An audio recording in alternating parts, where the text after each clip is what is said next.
हम सब सुबह लगभग 9 बजे से कार्यक्रम में राजकुमार जी के एक डायलॉग से अपनी बातों को खत्म करके चौहान जी को बुलाना चाहूंगा। चौहान जी का मानना है न तीर से न तलवार से, न तीर से न तलवार से और न गोलियों की बौछार से सुमित चौहान अगर थोड़ा डरता है तो सिर्फ बाबा साहब के संविधान से। सुमित जी आपके सामने हैं आज के हमारे मुख्यमंत्री महोदय। एक समय था, 4 दोस्त थे, चारों अलग अलग जातियों के दोस्त थे और हॉस्टल में रहा करते थे। हॉस्टल में रहते हुए तमाम अपनी पढ़ाई लिखाई का काम कर रहे थे, साथ में एक कमरे में रह रहे थे, अलग अलग तरीके की बातें थी, अलग अलग तरीके का अनुभव था। और एक रात बातें करते करते अचानक उनको भूख लगी तो तय हुआ कि क्या बनाया जाए, कौन सा पकवान बनाया जाए जिसको हम खा सके, अपना पेट भर सके। ये सब लोगों ने तय किया। चारों अलग अलग जाति के ब्राह्मण, क्षत्रिय, वैश्य और शूद्र, चारों के चारों दोस्त जो है तय करते हैं कि चलिए एक पकवान बनाते हैं, खीर बनाते हैं और खीर बना के आपस में हम लोग खाएंगे, मजे करेंगे, बातें करेंगे। तय हुआ कि सब लोग अलग अलग चीजें इकट्ठी करेंगे। कोई चावल लेकर आया, कोई दूध लेकर आया, किसी ने आग जलाई, किसी ने चीनी डाली और किसी ने उसको हिलाया, उसको पकाया, मिलकर एक स्वादिष्ट खीर को तैयार कर लिया। बहुत अच्छी खीर बनी, खुशबू बहुत अच्छी आ रही थी, लग रहा था कि अभी इसको खा लिया जाए। लेकिन जो हमारे ब्राह्मण साथी थे उनकी बुद्धि दौड़ी थोड़ा, जैसा कि चरित्र में कुछ चीजें होती हैं कि वो जाती नहीं है चीज जो चालाकी करने की जो एक प्रवृत्ति सदियों से बनी हुई है। उन्होंने कहा कि भाई खीर तो बन गई है लेकिन इस खीर को अभी खाएंगे नहीं, इसको रख देते हैं और रात में जिसको सबसे अच्छा सपना आएगा सुबह उठकर वो अपना सपना सुनाएगा और जिसका सबसे अच्छा सपना होगा उसको सारी की सारी खीर मिलेगी। खीर बनाई सबने, साधन लगाए सबने, मेहनत की सबने, खीर मिलनी चाहिए थी सबको, लेकिन उन्होंने अपना प्रपंच लगाया कि जिसको सबसे अच्छा सपना आएगा सारी खीर सुबह उसको दी जाएगी।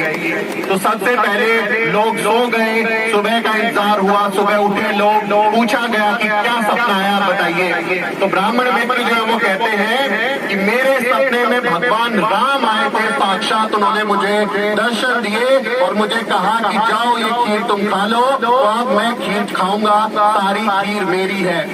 अब जो क्षत्रिय भाई साहब थे वो भी थोड़ा सीख गए हैं, क्योंकि व्यवस्था में रहते हैं तो आप भी सीख जाते हैं। तो उन्होंने कहा कि देखिए मेरे सपने में तो राम और सीता दोनों आ गए थे, दोनों ने मुझे आशीर्वाद दिया और कहा कि खीर तो आपको ही खानी है, इसलिए सारी खीर मेरी है। अब आए हमारे बनिया साहब, वैश्य साहब, उनसे पूछा गया बताइए कौन सा सपना आपको आया, कितना अच्छा सपना आया ताकि खीर का बंटवारा हो सके। तो बनिया भाई साहब कहते हैं कि मेरे सपने में तो राम, सीता, लक्ष्मण, हनुमान, पूरा राम दरबार आ गया। उन्होंने कहा कि बच्चा तुमको ही खीर खानी है, इसलिए सारी खीर मेरी है, तुम लोगों का खीर पे कोई अधिकार नहीं। अब हमारे भाई साहब बैठे हुए, सदियों के सताए हुए, सदियों के भूखे, तमाम तरीके की विपत्तियां झेलते हुए बैठे हुए हैं। पूछा उनसे बताइए आप अपना सपना, आपको सपने में कौन दिखा, क्या सपना आया कि आपको खीर मिले। तो हमारे शूद्र भाई साहब कहते हैं मेरे सपने में रात में बाबा साहब डॉक्टर अम्बेडकर आए थे, वो बोले हे मूर्ख उठ जा, सदियों से सो रहा है, तेरी खीर को योर खा रहा है, इसलिए मैं आधी रात में उठा और मैंने सारी खीर खा ली। तो हमें जागना होगा, नींद तोड़नी होगी और अपने हिस्से की खीर को खाना होगा, किसी और की मक्कारी के हवाले अपनी खीर को करना नहीं है। उम्मीद है आपकी नींद थोड़ी जागी होगी, तो अब मैं अपनी बात को आगे बढ़ाऊंगा। ये कार्यक्रम बहुत शानदार है और बाबा साहब डॉक्टर अम्बेडकर की प्रतिमा मैंने इस देश में जहां मैं जाकर देखता हूँ, मेरे देश को बेहतर बनाने के लिए, इस देश में समता मूलक समाज कायम करने के लिए हमारे लोग लड़ रहे थे। तो हमें हिम्मत से काम लेना होगा, हमें डरने की कोई जरूरत नहीं है, हमें हार मानने की कोई जरूरत नहीं है। लड़ाई लंबी है, सदियों से लड़ रहे हैं, आगे भी लड़ते रहेंगे। क्योंकि मैं मीडिया से जुड़ा हुआ हूँ और मीडिया पर बात नहीं करूंगा तो शायद आप कुछ लोगों को लगेगा कि दूसरी बातें बता गए, भारत के मीडिया के बारे में तो बताया नहीं। चीजें हो रही हैं, जो भी खराब चीजें हो रही हैं, इस देश के लोकतंत्र को बर्बाद किया जा रहा है, संविधान को खत्म करने की कोशिश हो रही है, लोगों को मुद्दों से भटकाया जा रहा है, हिंदू मुसलमान की बाइनरी में फंसाया जा रहा है, दलितों के ऊपर मीडिया बोलिए, अपने आप को ब्राह्मण मीडिया बोलिए। अगर आपको ऐसे ही लेबल करना है तो आपको अपना भी चरित्र देखना होगा कि आपके लोग वहाँ पर क्या कर रहे हैं। हम जब काम करते हैं तो हम दलित मीडिया हो गए और आप जो है वो अपने आप को मेन स्ट्रीम मीडिया कहेंगे, मैं आपको मनु स्ट्रीम मीडिया कहूंगा। आप जिम्मेदार हैं, मेरे लोग इस चीज के लिए जिम्मेदार नहीं है। मेरे देश के लोग, मेरे समाज के लोग इस देश को बेहतर बना रहे हैं। मीडिया का क्या काम है? मैं पत्रकारिता का छात्र रहा, इस देश के सबसे बड़े मीडिया चैनलों में मैंने काम किया, स्कूल से पढ़ाई की मीडिया के। सिखाया गया कि जो आप बता रहे थे ना, अभी यशवेंद्र जी बता रहे थे कि चौथा खंभा होता है, एक साथी बोल रहे थे कि मीडिया चौथा खंभा है लोकतंत्र का। हकीकत में मीडिया चौथा खंभा प्राइवेट लिमिटेड होता है। वो एक मीडिया कंपनी है, एक कारोबारी कंपनी है जिसका फायदा नुकसान पर ही सब कुछ टिका हुआ है। उसे ना इस देश के लोकतंत्र से मतलब है, ना इस देश के संविधान से मतलब है, ना इस देश को बेहतर रहने लायक बनाने से मतलब है। उसे सिर्फ मुनाफा करने से मतलब है, उसे सिर्फ अपना एजेंडा सेट करने से मतलब है। इसलिए जो चौथा खंभा प्राइवेट लिमिटेड आज का है वो इस देश को कमजोर कर रहा है। और हमारे लोग सवाल उठा रहे हैं, हमारे लोग सवाल पूछ रहे हैं कि आप कैसे देश को जातियों के आधार पर बांट सकते हैं? आप कैसे बोल सकते हैं कि यहाँ पर जो है कोई ऊंचा होगा, कोई नीचा होगा?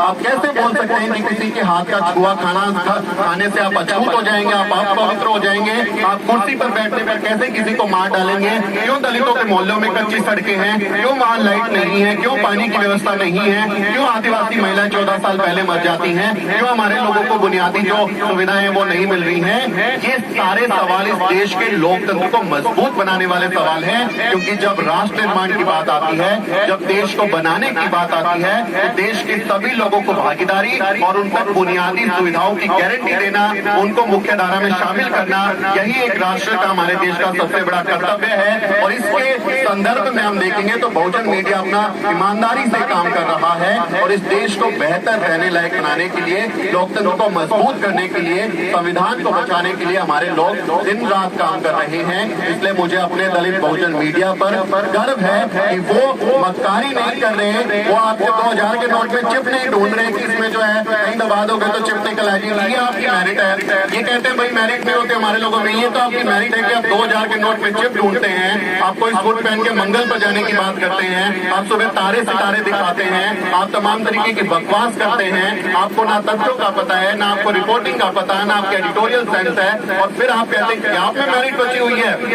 मैं 4-4 जगह चैनलों में काम करके आया, वहां तो आरक्षण लागू नहीं था, मुझे तो आरक्षण से नौकरी नहीं मिली, मुझे तो आरक्षण की मदद से आपने नहीं रखा। तब मेरे को कैसे काम दे दिया आप लोगों ने?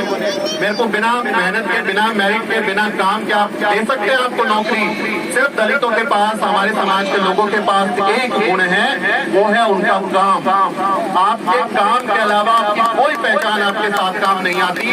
आप एक स्पेलिंग मिस्टेक कर दीजिए, आप एक तथ्य गलत कर दीजिए, आपके पूरे समाज को गाली दी जाती है, आपके पूरे कम्युनिटी को ये कहा जाएगा कि ये तो कोटे वाले हैं, आरक्षण वाले हैं, आरक्षण की वजह से इनको एडमिशन मिल गया था, आरक्षण की वजह से नौकरी मिल गई, ये तो डिजर्व ही नहीं करते थे। और इनकी मेरिट को जब आप देखेंगे तो समझ में आएगा कि आपने आगे हाथ जोड़ते रहे और उनको ये पता ही नहीं चले कि उनके बच्चों की शिक्षा जो है वो खत्म की जा रही है। उनको इस बात का एहसास ही ना हो कि उनके बच्चों को बाजारीकरण में ऐसा छोड़ दिया गया है कि वो सिर्फ चीप लेबर बन के रह जाए, उनको नौकरियां मिलेंगी नहीं। उनको इस बात का एहसास, खीर पूड़ी खिला रहे हैं, जिन्होंने जीते जी नहीं खाने दिया, वो मरने के बाद देख आएंगे आपके लोगों को ऊपर, वो पहुंचा देंगे आपके लोगों को ऊपर। जिन्होंने जीते जी उनको खाने नहीं दिया, पानी नहीं पीने दिया, तो अपना पैसा वहां खर्च करना बंद कर दीजिए। शिक्षा सबसे जरूरी हमारे साधन है।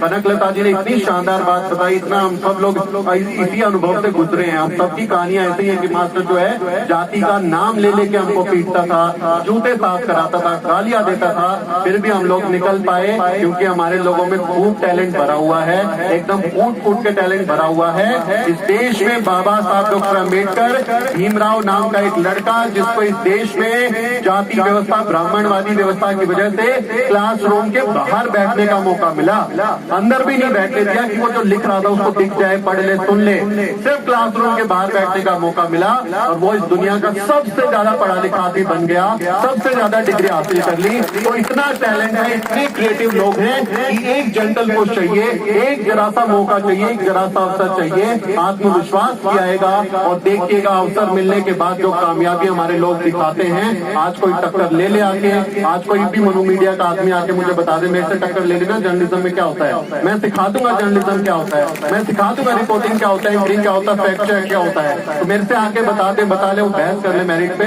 तो जब मौका मिलेगा तो कॉन्फिडेंस भी आएगा और हमारे लोगों को जब भी मौका मिला है सितारे की तरह चमके हैं, दुनिया को रास्ता दिखाया है, इस देश को बेहतर बनाने के सारे काम किए हैं, इस देश को बर्बाद करने का काम नहीं किया। इसलिए हमें अपनी विरासत पर गर्व है और अपने पुरखों की जयंती पर, उनके परिनिर्वाण दिवस पर हम इसी अपने स्पिरिट को दोहराते हैं, इसी अपने आत्मबल को दोहराते हैं, एक दूसरे से ऊर्जा लेते, हिम्मत लेते हैं कि हार नहीं मानेंगे, गुलामी बर्दाश्त नहीं करेंगे, आपके जो भी षड्यंत्र है उसका शिकार नहीं होंगे। हम अपने पुरखों के समतावादी समाज को बनाने के लिए काम करेंगे, अपने बच्चों को शिक्षित करेंगे, संगठित करेंगे, संघर्ष करेंगे और अपने लिए बेहतर भविष्य बनाएंगे। यही मेरा संदेश, यही बाबा साहब डॉक्टर अम्बेडकर का संदेश। उनके आदर्शों पर, अपने पुरखों के आदर्शों पर चलने की कोशिश हम करेंगे। इस कार्यक्रम में आना मेरे लिए गर्व की बात है और यहाँ जो उत्तराखंड में आया हूँ तो बस एक अनाउंसमेंट करूंगा कि मैं उत्तराखंड में एक सीरीज जल्दी लॉन्च करूंगा कि जो दलित एट्रोसिटीज खासकर उत्तराखंड में है, इस पे एक डॉक्यूमेंट्री सीरीज हम लोग प्लान कर रहे हैं 10 एपिसोड की। इस पूरी दुनिया को हम बताएंगे कि कैसे देवभूमि में दलितों के साथ दरिंदगी हो रही है, हम पूरी दुनिया के सामने बताएंगे, पूरी दुनिया के फिल्म फेस्टिवल्स में हम उसको भेजेंगे, स्क्रीनिंग कराएंगे, दिखाएंगे।